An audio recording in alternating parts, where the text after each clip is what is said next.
हाय दोस्त, आज हम पढ़ाने वाले हिंदी व्याकरण जो कि 10th क्लास की दृष्टि से 100 ऑब्जेक्टिव में 50 क्वेश्चन हिंदी व्याकरण से पूछे जाते हैं।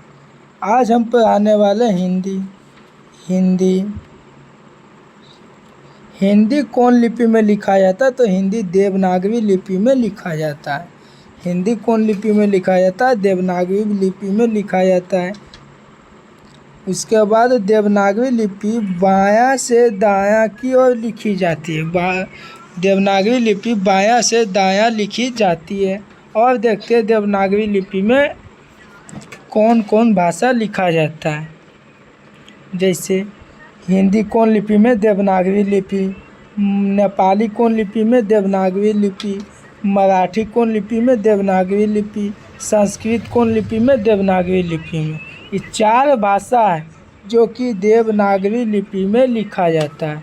और देवनागरी लिपि बायां से दायां की ओर लिखा जाता है। बायां से दायां मतलब इधर से लिखना स्टार्ट किए, लिखते लिखते इधर आना है, फिर इधर से लिखना स्टार्ट किए, फिर लिखते लिखते इधर आना, मतलब बायां से दायां की ओर लिखा जाता है। और देखते हैं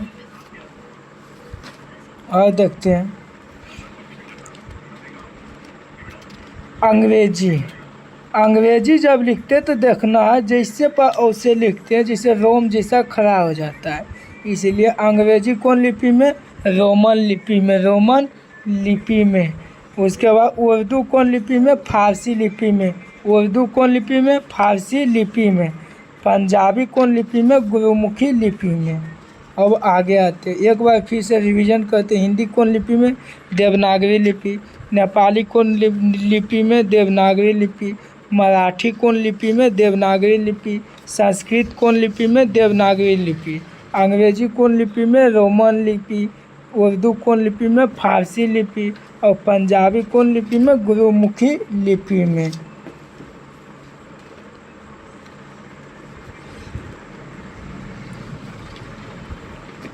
वर्णमाला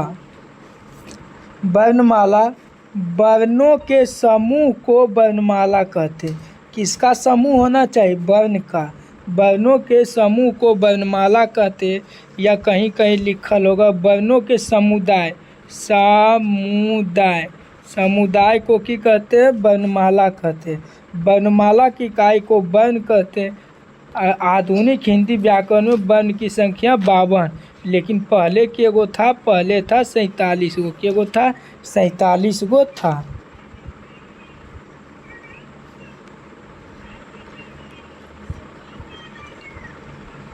अब आगे देखते वर्ण के 2 भेद। पहला है स्वर वर्ण, दूसरा है व्यंजन वर्ण। पहला है स्वर वर्ण, दूसरा है व्यंजन वर्ण। स्वर वर्ण का 3 प्रकार होता है, लेकिन 10th क्लास में 2 ही से ज़्यादा सवाल पूछता है। एगो हर्ष और एगो दीर्घ। एगो और होता है, उसका नाम है प्लूत। एगो और तीसरा स्वर वर्ण का तीसरा प्रकार कौन है? प्लूत है। लेकिन सवाल 2 गो ही से ही आता है, जिससे हर्ष और दीर्घ। पहला देखते हैं हर्ष में। जैसे ओ किस में आएगा? हर्ष। आ किस में आएगा? दीर्घ। हर्षी कर किस में आएगा? हर्ष। दीर्घी कर किस में आएगा? दीर्घ। हर्षु कर किस में आएगा? हर्ष। दीर्घु कर किस में आएगा? दीर्घ। री किस में आएगा? हर्ष। और ए आई ओ औ किस में आएगा? दीर्घ में आएगा। ओ किस में आएगा? हर्ष। आ किस में आएगा? दीर्घ। हर्षी कर किस में आएगा? हर्ष। दीर्घी कर किस में आएगा? दीर्घ। हर्षु कर किस में आएगा? हर्ष। दीर्घु कर किस में आएगा? दीर्घ। री किस में आएगा? हर्ष। उसके बाद ए आई ओ औ किस में आएगा? दीर्घ में आएगा। अब यहाँ पर सवाल पूछते हैं, जैसे लिखते हैं यहाँ पे जैसे लिखते हैं री कौन सा वर्ण है? तो री देखो कहाँ है? यहाँ पे री है, तो री कोची में आएगा? हर्ष वर्ण में। जैसे लिखे ए कौन सा वर्ण है? तो ए देखो कहाँ है? यहाँ पे, तो ए कोची में आएगा? दीर्घ में। उसके बाद आता है व्यंजन वर्ण के 5 प्रकार होते हैं। पहला आता है स्पर्श व्यंजन, दूसरा आता है अंतस्थ व्यंजन, तीसरा आता है उष्ण वर्ण, चौथा आता है संयुक्त वर्ण, और पाँचवा आता है आगत वर्ण। अब एक को करके देखेंगे।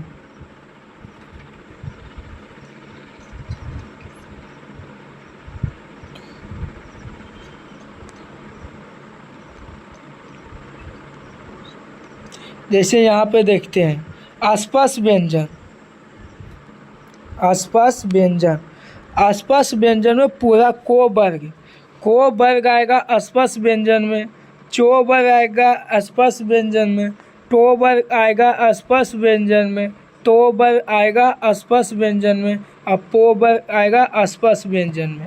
जैसे को वर्ग हो गया, चो वर्ग हो गया, टो वर्ग हो गया, तो वर्ग हो गया, पो वर्ग हो गया। ये सब किस में आएगा? आसपास व्यंजन में, आसपास व्यंजन में, आसपास व्यंजन में। अब आते हैं अंतस्थ में। अंतस्थ में कौन कौन आएगा? अंतस्थ व्यंजन में कौन कौन आएगा? जैसे देखो यो, रो, लो, वो, ये किस में आएगा? अंतस्थ में। उसके बाद तालम सो, मूर्धन सो, दंत सो, हो किस में आएगा? उस वर्ण में। यो, रो, लो, वो किस में आएगा? अंतस्थ वर्ण में।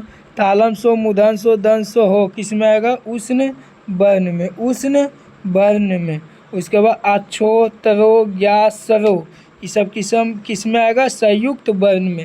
संयुक्त वर्ण काहे कहते हैं? काहे कि अच्छो, तरो, ज्ञा, सरो ये सब दो गो शब्द से मिलकर बना है। जैसे यहाँ दिखाते हैं को वर्ग पूरा किस में आएगा? आसपास व्यंजन, आसपास व्यंजन में, आसपास व्यंजन में। चो वर्ग किस में आएगा? आसपास व्यंजन में। टो वर्ग किस में आएगा? आसपास व्यंजन में। तो वर्ग किस में आएगा? आसपास व्यंजन में। अब पो वर्ग भी किस में आएगा? आसपास व्यंजन। जैसे को वर्ग में आएगा की बताते हैं। को वर्ग आपका को मालूम हो ना कि को वर्ग किसे कहते हैं। तो को वर्ग में आएगा को हो गया, खो हो गया, गो हो गया, घो हो गया, अंगो हो गया। ये पांचों आता है को वर्ग में। वैसा ही चो वर्ग में आएगा चो, छो, जो, झो, इया। आप तो पता ही चल गया होगा। नींद लगता है, आँख खोलो, आँख खोलो, नींद नहीं लगेगा। उसके बाद आते हैं संयुक्त वर्ण। संयुक्त वर्ण काहे के लिए? अच्छो दो गो वर्ण से मिलकर बना। पहले इसका इंग्लिश याद करना है। जैसे अच्छो का इंग्लिश KSH अच्छो, तरो का इंग्लिश TR से तरो, ज्ञा का इंग्लिश JYN से ज्ञा, और सरो का इंग्लिश से SHR से सरो। अब अच्छो के से क्या होता है? आधा को होता है, लेकिन आधा को देंगे। इसके बाद SH दंत सो, तो आधा सो देंगे। ठीक है, तो अच्छो कौन कौन वर्ण से मिलकर बना? आधा को, आधा सो। तरो में क्या? टी होगा आधा टो, आ से क्या होगा? आधा रो। ज्ञा में की है? ज्ञा में है JYN, तो जे से आधा जो, YN से क्या होगा? यहाँ, तो आधा यहाँ दिए। ठीक है, और सरो का इंग्लिश SHR से सरो, तो SH से तालम सो, तो आधा सो दिए, और R से क्या होगा? रो, तो आधा रो दिए। अब आते हैं वायु के मात्रा के अनुसार। वायु के मात्रा के अनुसार वर्ण के प्रकार दो गो। ऐसी भी बोलेगा वर्ण के प्रकार तो दो गो, एगो स्वर वर्ण और एगो व्यंजन वर्ण। और स्वर वर्ण के भी के गो प्रकार था? तीन गो। कौन कौन था? हर्ष, दीर्घ, प्लुत। और व्यंजन वर्ण के प्रकार था? पाँच गो। कौन कौन था?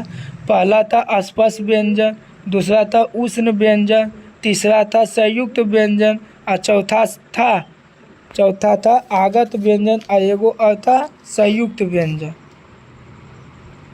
देख लेते हैं कौन कौन है। आसपास व्यंजन, अंतस्थ व्यंजन, उष्ण व्यंजन, संयुक्त व्यंजन और आगत व्यंजन।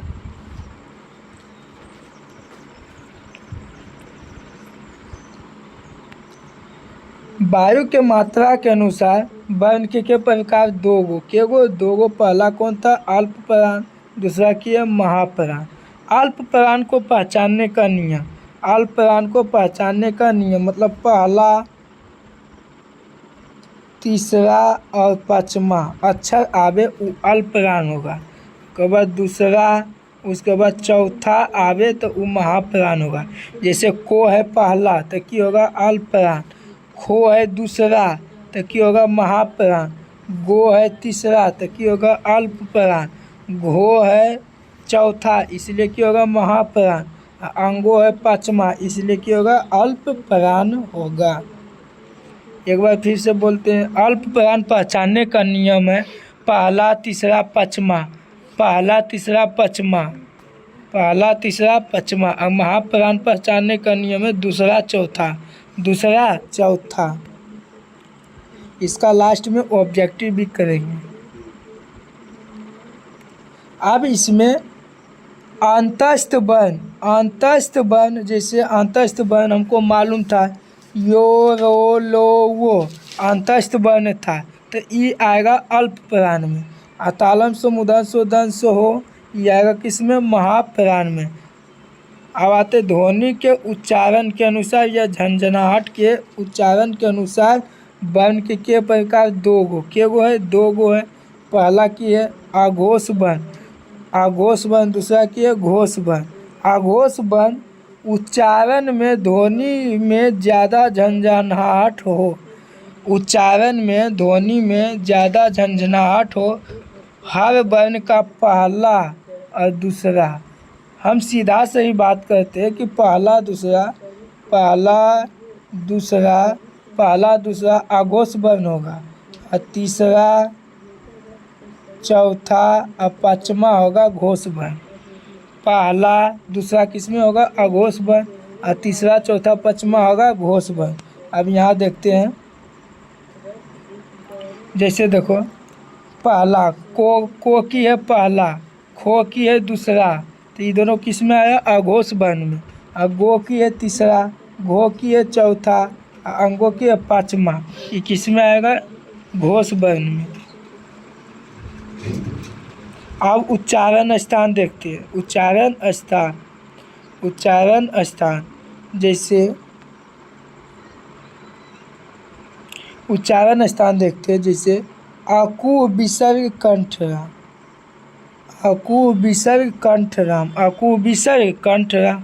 अब नीचे देखते हैं अकु, ओ से होता है ओ आ, ओ आ, यहाँ ये गलत हो गया ओ आ। अकु से होता है को वर्ग, को वर्ग। हो से होता है हो। सब का उच्चारण स्थान का है कंठ, इसलिए अकु विसर्ग कंठराम। ओ आ का उच्चारण स्थान कंठ, पूरा को वर्ग का उच्चारण स्थान कंठ, हो वर्ग का हो का उच्चारण स्थान कंठ है। दूसरा दोहा आते हैं, दूसरा दोहा था इचियस भी है तालु नाम, इचियस भी है तालु नाम। अब दूसरा दोहा में आते हैं इचियस भी है तालु नाम, तो ई से होता है हंसी और दीर्घी का उच्चारण स्थान का है तालु। चो से होता है चो वर्ग का उच्चारण स्थान का है तालु। और यो से होता है यो का उच्चारण स्थान तालु। और तालम शोक से होता है तालम शो का उच्चारण स्थान तालु। एक तरह से बोल सकते हैं हर्षी कर, दीर्घी कर, चो, छो, जो, झो, इया, यो, तालम शो का उच्चारण स्थान कहाँ है तालु है, कहाँ है तालु है। अब आते तीसरा दोहा, तीसरा दोहा, तीसरा दोहा आते तीसरा दोहा है रिटरस पुकारो मुर्धा जी, रिटरस पुकारो मुर्धा जी। तीसरा दोहा आते रिटरस पुकारो मुर्धा जी, तो री का उच्चारण स्थान का है मुर्धा, टो वर्ग का उच्चारण स्थान का है मुर्धा, और रो का भी उच्चारण स्थान का है मुर्धा, और दंसो का भी उच्चारण स्थान का है मुर्धा। अब अगला आते हैं लिटलस से जानो दंत जी, लिटलस से जानो दंत जी।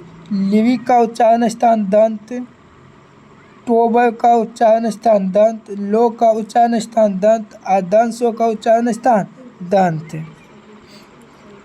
अब अगला आते उप आते हैं ओष्ठ में, उप आते हैं ओष्ठ में, तो हर्षु का, दुर्गु का, अपो वर्ग का उच्चारण स्थान का होठ की है ओष्ठ है।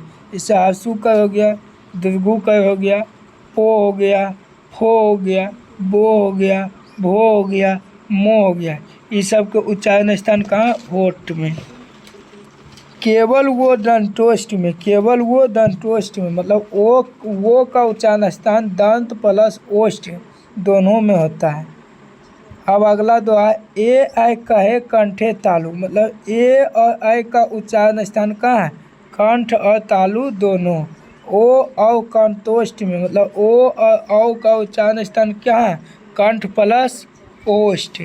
और नासिका से पांचवा अक्षर, जैसे को का नासिका अक्षर की है अंगो, चोबर का पांचवा अक्षर की है इया, टोबर का पांचवा अक्षर मूर्धन्य, और फिर तोबर का पांचवा अक्षर दंतनो, और पोबर का पांचवा अक्षर की मो है। इस सब के उच्चारण स्थान का नासिका। लेकिन नासिका कभी कभी नहीं दिया होगा तो कोबर किस में आता था? कंठ में, तो कंठ मारेंगे। जब ऑप्शन में रहेगा नासिका तब मारेंगे। जैसे अंगों का उच्चारण स्थान नासिका दिया होगा तब मारेंगे नासिका। अगर नासिका नहीं देगा तो किस में मारेंगे? कंठ में। क्या के लिए? अकु विषय कंठराम होता था। अब 2-3 बार इस दोहा को की कहते हैं? रिवीजन करवाते हैं 2-3 बार। जैसे बोलना, जैसे अकु विषय कंठरा, इचियस भी है तालु नाम, लिटरस पुकारो मुरझा जी, लिटलस से जानो दंत जी, उप आते हैं ओष्ठ में, केवल वो दंतोष्ठ में, ए ऐ कहे कंठे तालु, ओ औ कंठोष्ठ में, नासिका से पचमा अक्षर। आको विसर कंठ राम, इचस भी है तालु ना, लिटलस पुकारो मुरझा जी, लिटलस से जानो दंत जी, उप आते हैं ओष्ठ में, केवल वो दंतोष्ठ में, ए ऐ कहे कंठे तालु, ओ औ कंठोष्ठ में, नासिका से पचमा अक्षर, नासिका से पचमा अक्षर।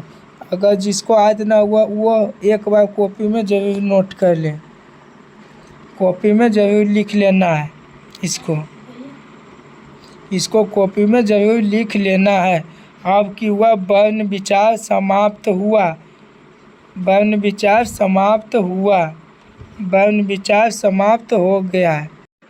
अब इसका ऑब्जेक्टिव देखते हैं जो कि बिहार बोर्ड में पूछा गया है। देखते हैं कितना दम है जो बता पाएगा, देखते हैं कितना बता पाएगा, देखते हैं कितना बता पाएगा। केवल ऑब्जेक्टिव आप देखते हैं इसका।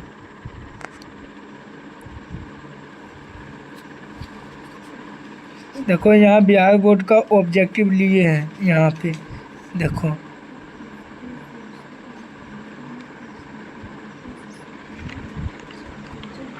तो स्टार्ट करते देखते। पहला क्वेश्चन है को वर्ण का उच्चारण स्थान क्या है? को वर्ण का उच्चारण स्थान है, ए नंबर आंसर है कंठ, बी नंबर ऑप्शन है तालु, सी नंबर ऑप्शन है दंत, और डी नंबर ऑप्शन है मूर्धा। तो हम बताए थे अकु विषय कंठरा, तो को का उच्चारण स्थान की होगा? कंठ। की होगा? कंठ। को का उच्चारण स्थान कंठ। अब आते दूसरा नंबर क्वेश्चन है कि पो का उच्चारण स्थान क्या है? पो का उच्चारण स्थान क्या है? तो हम बताए थे उप आते हैं ओष्ठ में, उप आते हैं ओष्ठ में, लेकिन यहाँ ओष्ठ नहीं दिया ओट, यहाँ की दे दिया? ओट दे दिया, तभी यही मारेंगे। उतना तो कॉमन सेंस है ना, उतना दिमाग तो है ना, नहीं कि कंठ मारेंगे। यहाँ ओष्ठ नहीं दिया है ओट, तो ओट ही मारेंगे, ओट।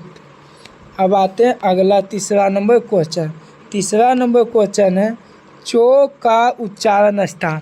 तो चो बताए थे इचियस भी है तालु नाम, तो चो का उच्चारण स्थान क्या है? तालु।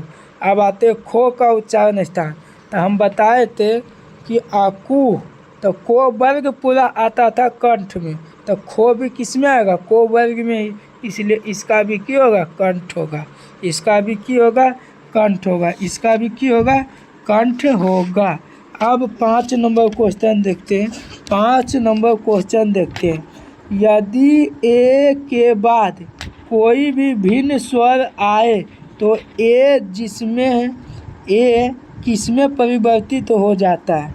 मतलब यदि ए के बाद कोई भी भिन्न स्वर आए तो ए किसमें परिवर्तित हो जाता है, तो ए परिवर्तित हो जाता है ए में।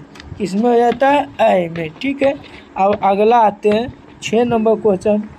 आ दीर्घिकर और दुर्घुकर का उच्चारण स्थान हम बताते ओ आता था हर्ष में, आ आता है दीर्घ में, हर्षिकर आता था हर्ष में, दीर्घिकर आता है दीर्घ में, हर्षुकर आता था हर्ष वर्ण में, दुर्घुकर किस में आएगा, दीर्घ स्वर में। किस में आएगा, दीर्घ स्वर में।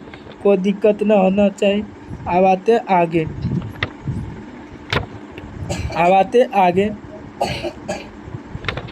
7 नंबर क्वेश्चन है। व्यंजनों के अंत में हलंत लगने पर उसका मान होता है।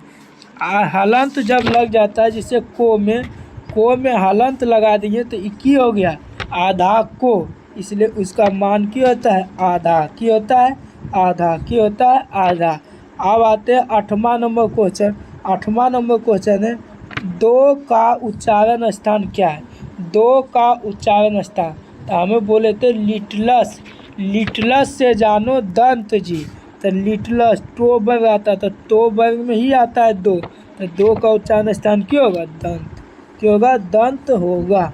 अब आते भो का उच्चारण स्थान। भो का उच्चारण स्थान की होगा, तो उप आते हैं ओष्ठ में। तो उप पो फो बो भो, तो पो वर्ग में आता है, तो उप आते हैं ओष्ठ में, तो क्या होगा, इसका उच्चारण स्थान ओष्ठ होगा।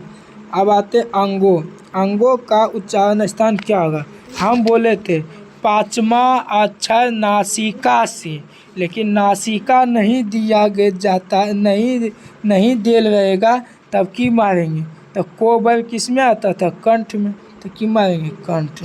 तो का उच्चारण स्थान क्या होगा, तो का उच्चारण स्थान, तो लिटलस से जानो दंत जी, तो ई होगा दंत। फिर गो का उच्चारण, तो गो किस में आता है, को वर्ग में, तो को किस में होगा, कंठ में। कितना बन रहा है सोचो, 5 मिनट का वीडियो देख लेगा तो पूरा वर्ण विचार की हो जाएगा, सुफरा साफ। केवल झमकैला सोई ना, यहाँ पहला सोई, यहाँ देखो चुपचाप, नया पिन लेगा 10 गो ला के बस हो जाएगा। यहाँ पर देखो, केवल यहाँ पर देखना है। अब आते हैं मूर्धन्य का उच्चारण स्थान। ये भी 5वां अक्षर है, लेकिन यहाँ पर बिहार बोर्ड की किया, नासिका ने दिया, तो रिटरस पुकारो मूर्धा जी, तो इसमें आता है ना, तो मूर्धा होगा इसका आंसर। ठीक है। व्यंजनों के कितने प्रकार है, नहीं बता पाएगा व्यंजन के कितना प्रकार है। तो व्यंजन का अभी हम बताए होता है 5 गो, लेकिन 10वां के अनुसार के गो दिया है, 4 गो। क्या दिया है, 4 गो दिया है। कौन कौन दिया है, स्पष्ट व्यंजन, अंतस्थ व्यंजन, उष्ण व्यंजन और संयुक्त व्यंजन। अब छो का उच्चारण स्थान क्या, छो क्या ना बता पाएगा, सब बताएगा। छो किस में आता है, चो वर्ग में। किस में आता है, चो वर्ग। तो क्या होगा, इचियस भी है, तालु नाम, तो तालु हो जाएगा इसका। सब बन रहा है। एक बार में समझ ना आवे तो ये वीडियो के 5-6 बार देखो, काहे के लिए 5-6 मिनट का तो हेबे करता है, देखिएगा ऑटोमेटिक याद हो जाएगा। अब आते टो का उच्चारण स्थान। तो टो का उच्चारण स्थान क्या होगा, रिटरस पुकारो मूर्धा जी। अब यहाँ पर आते धो का उच्चारण स्थान, तो ई धो किस में आता है, ई टो में, तो लिटलस से जानो दंत जी, तो ई होगा। अब आते 18 नंबर क्वेश्चन। 18 नंबर क्वेश्चन लिखा है फो का उच्चारण स्थान। तो फो किस में आएगा, पो वर्ग में, तो उप आते हैं ओष्ठ में, हो गया। उसके बाद यहाँ आते देखते हैं कि निम्न चिन्हों में से कौन योजक चिन्ह है? ये पागल है, क्या नहीं बता पाएगा? सी नंबर, ये जैसे तीर नियर रहता है, ये कौन चिन्ह है? योजक चिन्ह। कौन चिन्ह है? योजक चिन्ह।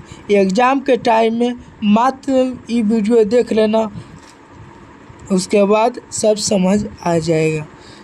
20 नंबर क्वेश्चन, एक ध्वनि जब दो व्यंजनों से एक ध्वनि जब दो व्यंजनों से संयुक्त हो जाए तब वह कहलाती है।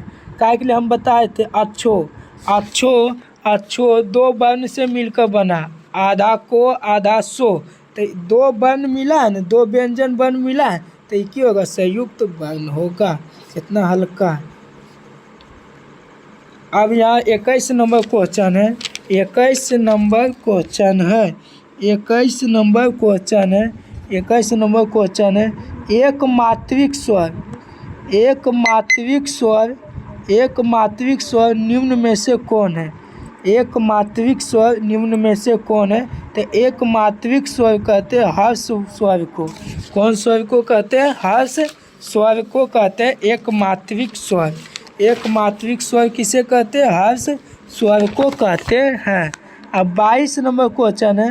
22 नंबर क्वेश्चन है। अच्छो तरो ज्ञा कौन व्यंजन है? अच्छो तरो ज्ञा, तो अच्छो भी दो गो वर्ण से मिलकर बना है, तरो भी दो वर्ण से मिलकर बना, अज्ञा भी दो वर्ण से मिलकर बना, इसलिए क्या होगा? संयुक्त वर्ण। पहले संयुक्त वर्ण बताए थे, अच्छो तरो ज्ञा सरो, ये सब क्या होगा? संयुक्त वर्ण। अंतस्थ वर्ण बताए थे, यो रो लो वो, ये सब क्या होगा? अंतस्थ वर्ण। उष्ण वर्ण बताए थे, तालम सो मूर्धन सो दंत सो हो, क्या होगा? उष्ण वर्ण होगा। अब आते 23 नंबर क्वेश्चन है। 23 नंबर क्वेश्चन है, वर्णों के उच्चारण समूह को क्या कहते हैं? वर्णों के उच्चारण समूह को वर्णमाला। वर्णों के उच्चारण समूह को वर्णमाला। वर्णों के उच्चारण समूह को वर्णमाला कहते हैं। कोई दिक्कत नहीं। अब आते निम्नलिखित में से अंतस्थ व्यंजन कौन है? तो हम अभी बताए थे अंतस्थ व्यंजन में क्या आता है? यो रो लो वो, तो इसमें कौन है? यो रो लो वो, तो ये सब इसमें कौन है? लो है, तो लो क्यों हो जाएगा? अंतस्थ व्यंजन। अब आते हैं 25 नंबर क्वेश्चन। 25 नंबर क्वेश्चन है, मुक्ताक्षर की अंतिम ध्वनि क्या होती है? मुक्ताक्षर की अंतिम ध्वनि क्या होती है? मुक्ताक्षर की अंतिम ध्वनि क्या होती है? स्वर की होती है, स्वर। मुक्ताक्षर की अंतिम ध्वनि क्या होती है? स्वर की होती है, स्वर। अब आते अगला आते हैं किसकी अंतिम ध्वनि स्वर होती है? किसकी अंतिम ध्वनि स्वर होती है? तो ये है मुक्ताक्षर। मुक्ताक्षर का अंतिम ध्वनि क्या होती है? स्वर।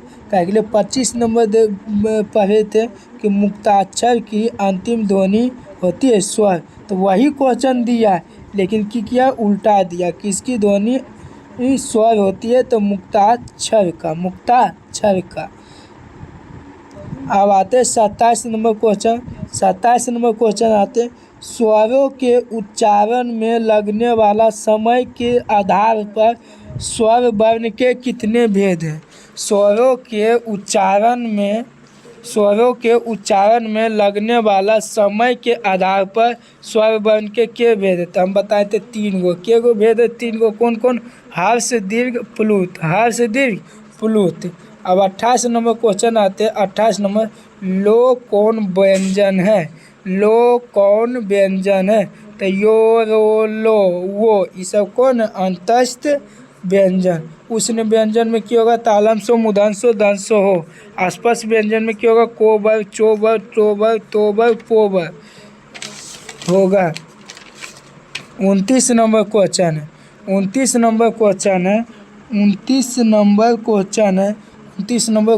है, हिंदी में अनुनासिक वर्णों की संख्या क्या है? हिंदी में अनुनासिक वर्णों की संख्या क्या है? तो 5 है। क्या गो है? 5 गो है। 5 है।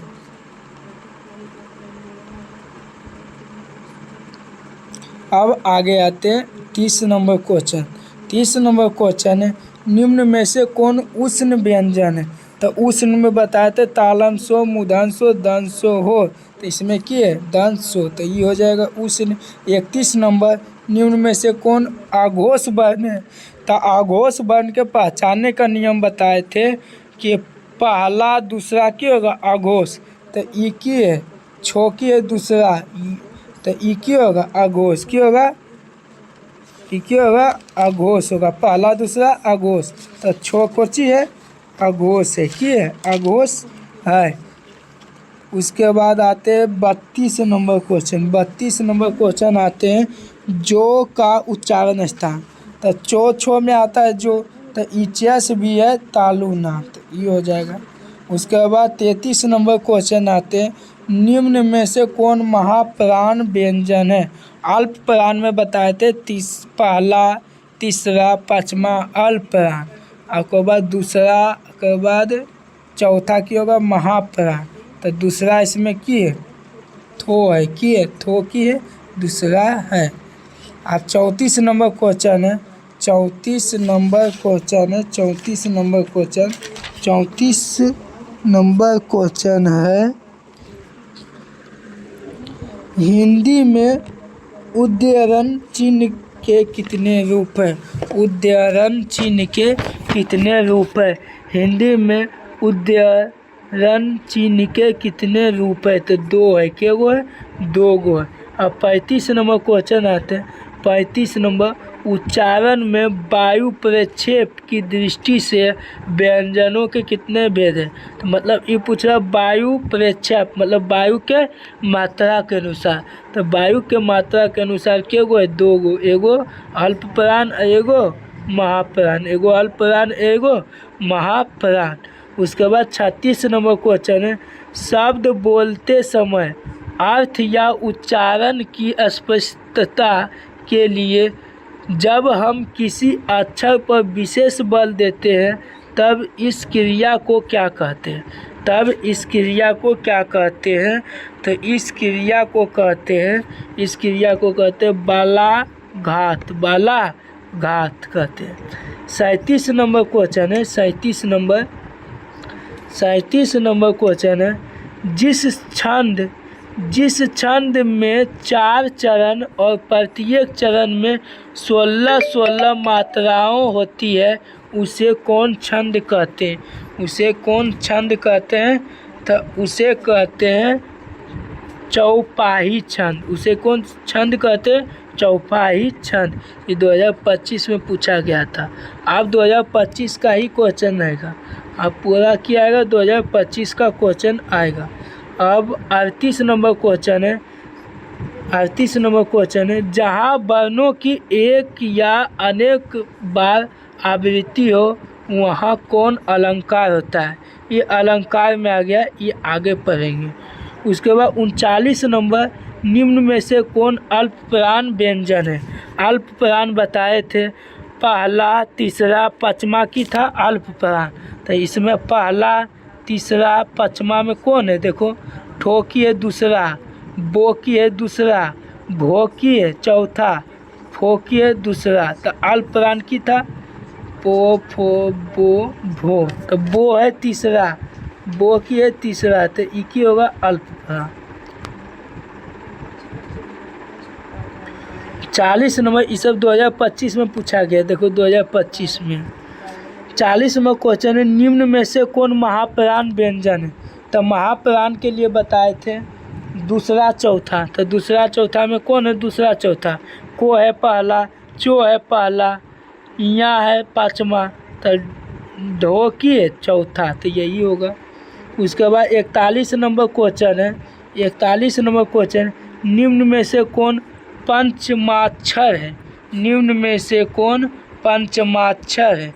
तो निम्न में से कौन पंचमाक्षर मतलब जो पाँचवा अक्षर है ये पूछ रहा है, तो इसमें पाँचवा अक्षर कौन है? नो है, कोई है नो है। उसके बाद आते 42 नंबर, 42 नंबर क्वेश्चन है, दुर्घु कर का उच्चारण स्थान, मतलब हम बताए थे उप आते हैं ओष्ठ में, तो ऊ में आता था हर्षु का और दुर्गु का। तो दुर्गु का उच्चारण स्थान की होगा ओष्ठ में। सब 2025 में पूछा हुआ, देखो सब 2025 में किए पूछा हुआ है। 42 वो हो गया। उसके बाद 43 नंबर क्वेश्चन है। 43 नंबर क्वेश्चन है, निम्न में से कौन उष्ण व्यंजन है? निम्न में से कौन उष्ण व्यंजन है? तो उष्ण व्यंजन बताए थे तालम सो, मूर्धन सो, दंत सो हो। तो इसमें किए दंत सो, तो ई हो जाएगा। 44 नंबर क्वेश्चन है। 44 नंबर क्वेश्चन है, किसे हम वर्गीय व्यंजन भी कहते हैं? तो आसपास व्यंजन का नाम है दूसरा वर्गीय व्यंजन। वर्गीय व्यंजन, वर्गीय व्यंजन। 45 नंबर क्वेश्चन है, तरो किन वर्णों के मेल से बना? तो तरो का इंग्लिश क्या होता है? टी आर से तरो। तो टी से आधा तो, आधा तो। आर से क्या होता है? आधारो। आधारो नहीं दिया, हलंत नहीं दिया, लेकिन होगा कि यही होगा। सब देखो 2025 में पूछा है। सब देखो 2025 में पूछा है। सब 2025 में पूछा हुआ है। सब 2025 में पूछा हुआ है। अब आगे आते हैं 46 नंबर क्वेश्चन, अक्षो किन वर्णों के मेल से बना? तो अक्षो का इंग्लिश होता था KSH अक्षो। तो के से आधा को, SH आधा सो। तो देखो आधा सो नहीं दिया है इसमें भी, तो ई भी की हुआ टाइपिंग में छूट जाता होगा, इसलिए आंसर क्या होगा? ए होगा। उसके बाद 47 नंबर क्वेश्चन होगा। 47 नंबर, री का उच्चारण स्थान। तो हम बताएं रिटरस पुकारो मूर्धा जी, तो क्या होगा? मूर्धा। सब 2025 में, देखो 2025 में पूछा हुआ। 48 नंबर क्वेश्चन है, निम्न में से कौन मूल स्वर है? मूल स्वर को कहते हैं स्वर वर्ण। स्वर वर्ण कहते हैं। तो मूल स्वर कौन है इसमें? ई पूछ रहा है मूल स्वर कौन है? मूल स्वर को ही कहते हैं हर्ष। हर्ष स्वर कहते हैं। तो हर्षी कर किस में आएगा? हर्ष। ओ किस में आएगा? हर्ष। आ किस में आएगा? दीर्घ। हर्षी कर किस में आएगा? हर्ष। दीर्घी कर किस में आएगा? दीर्घ। हर्षु कर किस में आएगा? हर्ष। दुर्गु कर किस में आएगा? दीर्घ। री किस में आएगा? हर्ष। उसके बाद ए आई ओ और किस में आएगा? दीर्घ में। तो इसमें कौन है?